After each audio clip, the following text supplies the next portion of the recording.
QI, which tonight features Jack and Jill and indeed John, James, Johannes, or anybody else whose name begins with J. Let's meet every man Jack of them. Jack the lad, Sue Perkins. Jack the giant killer, Katie Brand. Mad Jack McMad, winner of last year's Mr. Madman competition, David Mitchell.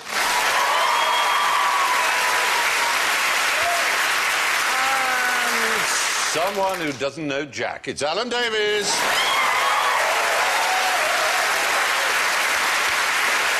So, buzzer-wise, let's hear it for the girls. Katie goes... Jolene, Jolene, Jolene, Jolene. I worship that woman. Sue goes... Jean Jeanette lives on his back. Yeah. The Jean Jeanette. Happy with that? Good. David goes... Oh, and Alan goes... you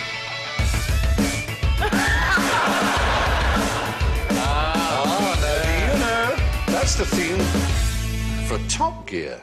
Top Gear. Yeah. And what's the name of that piece of music?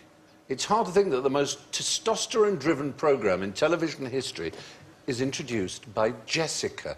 That's the name of that song. It's Jessica by the Allman Brothers. And that's the most interesting fact in the world. So, don't forget, we're looking for names beginning with J. Who dies if they don't have sex for a year? Oh, is it Russell Brand?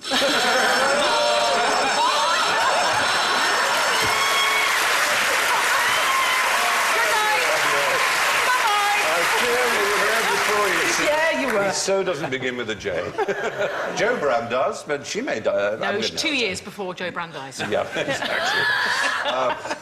I suspect it's not a human. Correctly, Correctington. It's something... An animal with... It is from the animal. I actually conducted an experiment many years ago to see if you could survive a year around. And I'm happy to tell you that, yes, you can.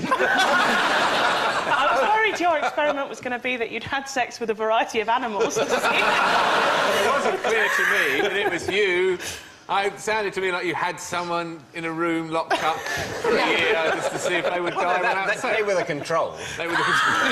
Well, you were freely roaming. Yes. Yeah. And as it turned out, neither of us had sex. No. Could you not have saved each other by having sex with one another? I think if you put someone in a room and then you have sex with them, that's a crime. Oh, right. So it's an animal and it's going to begin with J. Well, yes, though the species of animal doesn't begin with J. Right. It's just the particular gender begins with a J. It's a furry mammal, often kept as a pet. Okay. And the male... Dog, rabbit, cow. hamster, gerbil. You were with the... Gerbil. Guinea pig. Closer with gerbil. Is it... A ferret. A ferret. Ferret. Now, what's a male ferret called? Jeff.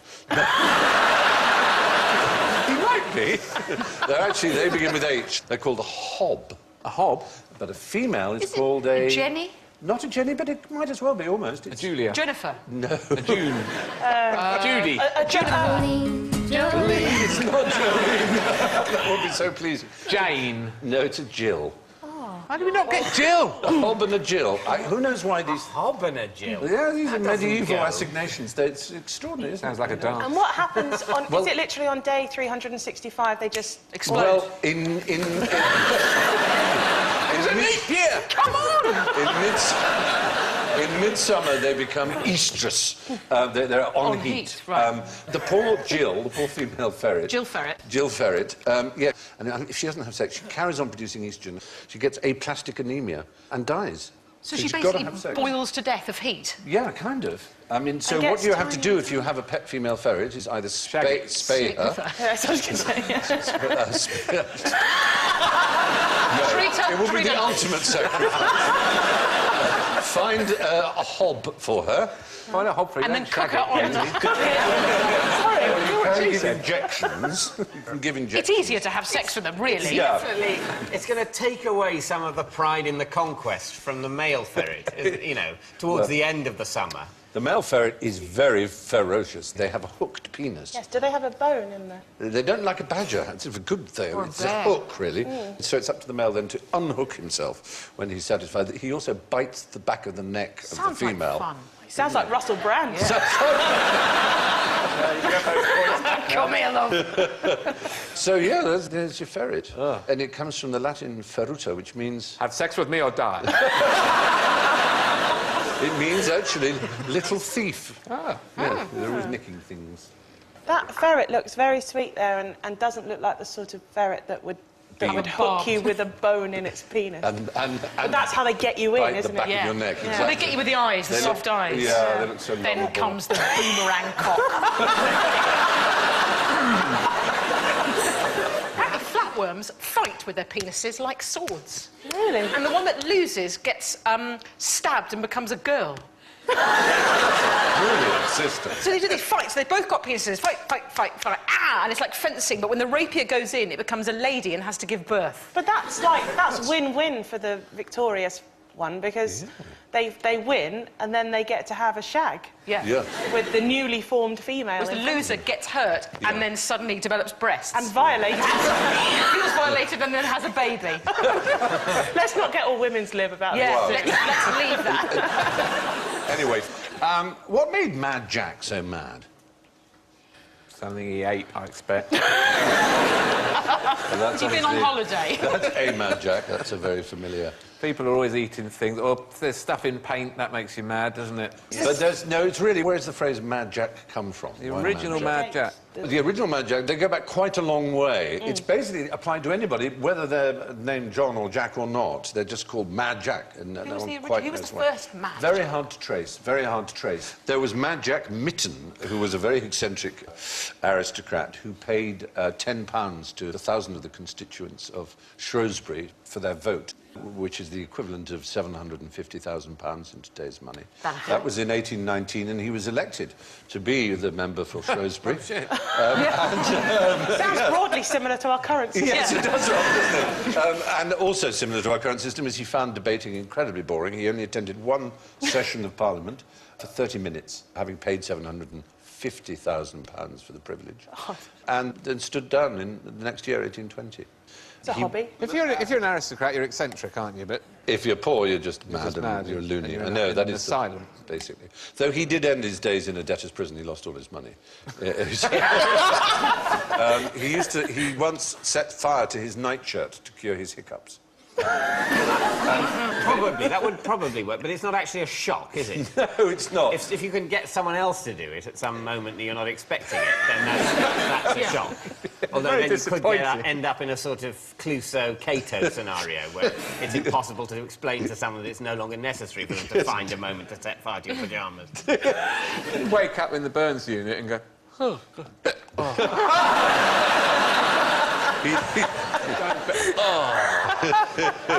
He also liked to get up in the middle of the night and shoot ducks while he was naked. Naked duck shooting. Was there any reason for the nudity? You probably thought they're naked, why shouldn't Yeah. I be? Is it wrong to be sort of starting to slightly fall in love with this man? I know what you mean. I know what you mean. You might fall in love with Charles Howard, who was the 20th Earl of Suffolk. And during the war, he went into Nazi-occupied Paris and he rescued $10 million worth of industrial diamonds and all the heavy water that the Germans had. But he also managed to bring back 50 nuclear scientists from Paris. This is all during the time the Nazis were occupying. So he was described by Harold Macmillan as a kind of cross between Francis Drake and the Scarlet Pimpernel. He was a very brave man, and he then trained himself to be able to defuse bombs and had his own bomb disposal unit, which was his secretary, Eileen, and his chauffeur, Fred. You think he trained himself? That's quite hard. Yeah, well... There's only one way to go if you get it wrong. Yeah, well, he did unfortunately get it wrong on his, I think, his 35th bomb, age 34 or 5 or something. So he was a good Mad Jack. There was Mad Jack Churchill as well in the Second World War. And he was the only soldier known to have gone into battle in the Second World War, armed with what weapon of choice? Teapot. A dessert spoon. Sorry, cosy, tea cosy. Tea cosy. A cheese slicer. A bow and arrow. Did he know what decade or even what century he was in? He was a gallant, chivalrous man. Marvellous stuff. And also he would have a sword on the battlefield. That's even stupider, isn't it? Because if you've got a bow and arrow, you can't use a sword at the same time. He thought that no gentleman was properly dressed for battle unless they had a sword. And he also said that if you smile at the enemy, they're less likely to shoot you. And he was... I wonder how he died. No, he was taken prisoner, in fact. He was so charming. Devastating man. A lovely smile. He was actually housed at Sachsenhausen, which was the VIP prison camp, because the Germans mistakenly thought he was related to Winston Churchill, which he wasn't. Mad Jack Churchill. Anyway, Mad Jack Churchill didn't die till 1996, so he had a more fortunate life than Charles Howard, 20th Earl of Suffolk. But there's a load of Jacks. But how did Queen Jenga arrange her harem? Three rows that way, and then 3 rows that Well, you did. You're being so kind. She was quite a piece of work, Queen Bow and Jenga. arrow and sword. And sword, exactly. I didn't think of the bells, though. No, the bells. That would have clinched it for That her. really would have been a good... That's just to make people look up. Ding, ding, ding. She was a 17th century member of the royal family of... well, she killed her brother, who was called Ngola, after which the country Angola is named. Supposedly her nephew as well, and ate his heart.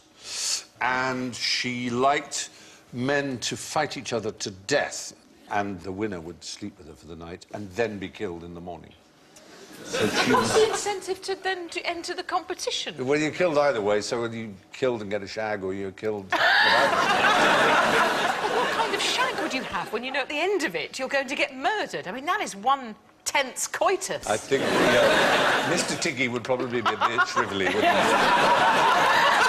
Yes, Mr. Tinky Woods. Is that not a universal name? Is that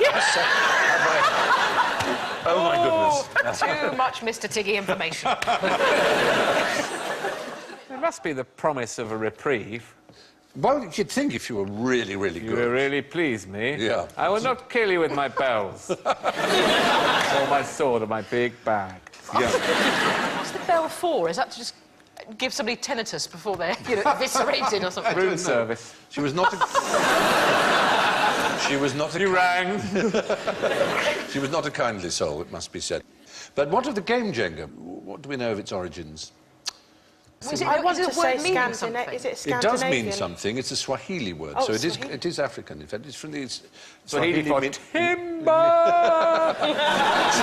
Actually, the reverse. It's the Swahili for to build. And it was invented by a woman called Leslie Scott, and she's still with us, I think. So it is pretty recent. You can always get giant versions of it. We had a giant one, and Right. we thought it'd be a great thing to have at a party with lots of toddlers around, but actually 3 or 4 of them got quite severely injured. Yeah, because you build them up and you say, oh, the kids will like that. And you wander off and have a glass of Pimm's, and suddenly there's sort of... Blood everywhere. Slaughter. Infanticide. One underneath a lot of... Where's Timmy? I don't know. He's under the Jenga. That's an extremely middle-class form of neglect. Yes.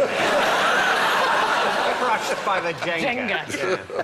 Yeah. I've never liked Jenga. Yes, why does it have to be plain wood? It makes it look like it was invented at the time of Boudicca. Yeah, make it... It could be colourful wood. There are versions with coloured wood. There are adult truth or dare versions. There are rolling dice versions. People have tried all kinds of variations. What about a Lego version? And then, you know... You try and get one out. It would not be easy. No, well, it's just you could play it with cement and bricks. Yes. Like Yes. you're just building a house. It's just construction. Gold bars. Well, the only limit is your imagination. Surely that's not Jenga's slogan, is it? I'd say there are severe limits within even my limited imagination. I think their slogan is, this summer, logs will fall. Are the children safe? How many... Oh my God, yeah, it's like the sort of borrowers in the... How many pieces are there? 90. many. What? 90. No, it's got That's to be a not number nice. that's 200? divisible by 3. Intelligence. Well, That's 90 nice to is a hear. number. Alan is divisible by 333. I said 90. Yeah. Yeah, well, that's true. That is Yes, yes. damn. Hoist by my own petard. Are they not 90 then? No, they're not. They're 54, in fact. 18 rows. That's A not... triple 18. Yes. That's quite good with No, threes because of the 54. dartboard. 54 also divisible by 3. Yeah. You can tell whether a number's divisible by 3 if you add up, like 54, you add the 5 and the 4, and yes. if that's divisible by 3, the number's divisible by 3. Oh, Very true. where were you when I was 7? Yeah. I mean, it's divisible by 9. You add up the numbers and they add up to 9. 81, 72, God. 54 again. Does it work over 100? Yeah, they're always that. 9's are freakish. They're fantastic. It can't be. Great. Well, you add up the digits, yeah, until you come to a Until single number. 108, Right. 117, 126, 135, 144, Yep. 153. All up to 9. All working. 162. How long have we got? Yeah. Lost me, I'm afraid. 180, yeah. Yeah. It is amazing, isn't Yeah. it? It's really just cool. Wow. Maybe God's a Up to magician. 180, and then 189. Yeah, is 17 He's still- plus 1, which is 18, and 8 and 1 is 9. Oh, you good that? Yeah, Oh, that's you right. got It that. still When they- reduces down to Keep 9. going, That's right, yeah. until you Oh. get it down to a single number. I don't want to cry or wet myself with excitement. I'm going to do both. I always do that. Exciting news for my lovers. Describe the best ever game of royal hide and seek. Well, I presume Hampton Court Maze is involved. Well, no, actually, that's just sort of giving an example. Oh, no, up the tree. That's so Royal Oak. That was pretty good. That was. Is it I the- mean, he The hid. prince is in the tower, and they hid so well that it was hundreds of years, and then they were skeletons. Is it any game of hide and seek in which you never find Prince Edward again? No. No. So we're in the world of Jays. Now, it's the Civil War. Charles I. John. No, Charles I had 2 sons. It's a James. There James. was Charles, who became Charles II, And James. and James, who became... James James the is- First. No, James, James II. the Second. It makes sense, because the second was their surname, and they were brothers. That's what, yeah. Yeah. Yes, it's like the boys from the band Blue. There's Duncan from Blue and there's Simon from Blue. Yeah, They're all yeah. related to Charles one another. the First. Yeah. Well, James was imprisoned at St James's Palace, named not after him, but the saint. Oh, what an obviously. ordeal. Yeah, no. He used to play hide and seek, and he was so good at it that the servants would spend hours looking for him. Oh, and they wouldn't look for him at all. He'd be hiding and they Yeah. don't have lunch. it Am was, I the best hide and seek? Yeah. but Oh, we couldn't find you, sir. it was all part of his plan, because one day he managed to get hold of the gardener's key, and while playing hide and seek, he actually escaped from the palace and met up with a Colonel Blampstead, or some similar name, who was a royalist, as you would be if you were called Blampstead. And he escaped to Holland, where he lived a happy life. It was actually Bamfield, not Blampstead. But still, Bamfield was clearly a royalist. So are you saying the hide and seek prowess was sort of all part of the strategy, or that Yeah, was just preparing a happy... himself for an escape. Oh, I see. At the age Like of 12. the Shawshank Redemption. Yeah, Yes. except he was 12, which is quite He impressive. was 12? He was a 12-year-old boy, so it's quite He was impressive. only 12. He's brilliant. Yeah, yeah. How did he come into contact with Major Bamford? I guess secret messages were passed in some way. Oh, we dread to You've think got to be now I know he's careful 12. as a 12-year-old boy running away and going off with a random colonel. To Amsterdam. Can't be sure if he might be a royalist or... He might not be. Especially to Amsterdam, yes. Yeah. You know, you're right. Come with me, it's going to be such fun. The irony is... No, really, I am seriously a colonel. The saddest, possibly, the saddest story of hide and seek that you can think of, although it has a kind of happy ending, is Liu Wei, a Chinese pianist who was playing hide and seek, and he electrocuted himself, and so badly that he lost both his arms. So he learnt to play the piano with his toes. And in 2010, he won China's Got Talent. Which is rather pleasing. So he can play, and all of his toes work. All of his toes, they look like fingers. It's actually astonishing. It's really amazing. Are you sure he just hasn't got his head in the wrong place? He's got his hands down a pair of trousers. Look at my toes, look at my toes. Coming out at the end of my... I take my socks off.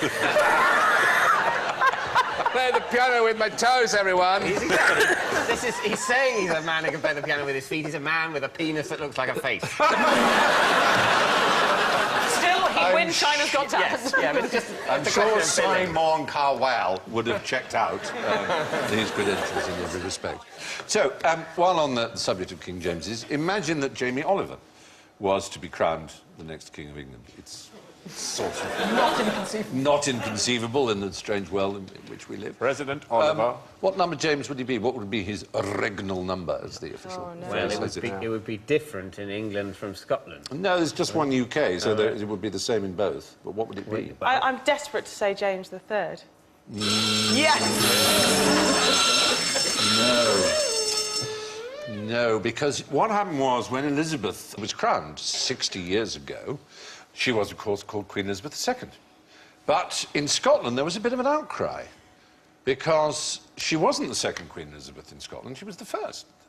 They had Mary, Queen of Scots, when Elizabeth I was on the throne. So a few early E2R pillar boxes were trashed in Scotland, and there was a big fuss. And Winston Churchill, who was Prime Minister in 1953, he sort of decided that 350 years I later. know, people, let's long memories on these things. So Churchill essentially laid down a convention whereby UK monarchs would be numbered uniformly according to either an English or Scottish reckoning, whichever was higher. So James I of England was James the Sixth of Scotland. So James II was James VII. So if there were another James, he would be called James VIII. That would be the procedure. I worry when you say things like this that you're the only person who knows. If Jamie Oliver did become king and you weren't around to tell them, they might get it wrong. Sweet. What are you going to... You need to leave these things in a notebook. You need to get some tablets for you to... Princess Anne looks a lot like my daughter in that picture, just quite disturbingly. Gosh! She's very young there, isn't she? I feel sorry for all the other finalists to be queen.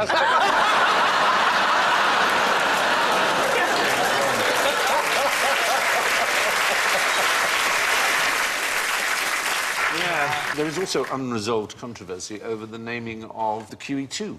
Do you know what this might be? Well, I've always wondered. I wasn't never sure whether the QE2 was named after Queen Elizabeth II or was the second ship called Queen Elizabeth. Yes. Because there's a Queen Mary II. Exactly. It's the second vessel of the Cunard line to be called Queen Mary. And opinion is divided, but a lot of people think it was literally just the second ship to be called Queen Elizabeth. But the Queen herself, when launching it, saying, I named it ship Queen Elizabeth II. So Cunard had to rename it, basically, because she'd done it. I was once invited to the launching of a Swan Hellenic cruise liner, and they said, so you say your speech, and then you hand over to Dame Kiri to Kanawa, who will do the launching. I said, I'm not going to do the launching. She said, you can't launch a ship. I said, no, you're a man. Did you know that men couldn't launch? No. So only women can launch ships? Yes, because I think it was Edward VII or someone launched the Lusitania and the Titanic, and, you know, marine people are quite superstitious. And women moan about the glass ceiling. we can't even launch ships. We don't want top-level employment. We just want to smash a bottle of champagne against a ship. Everyone wants to launch ships. It's the best job. It's just that. Yeah. You've got to say, I named this ship. Yeah. Barry. Barry. Smash. Yeah. So, yeah, there is indeed controversy. Opinion is divided. How does the Siberian jay stick his nuts to a tree?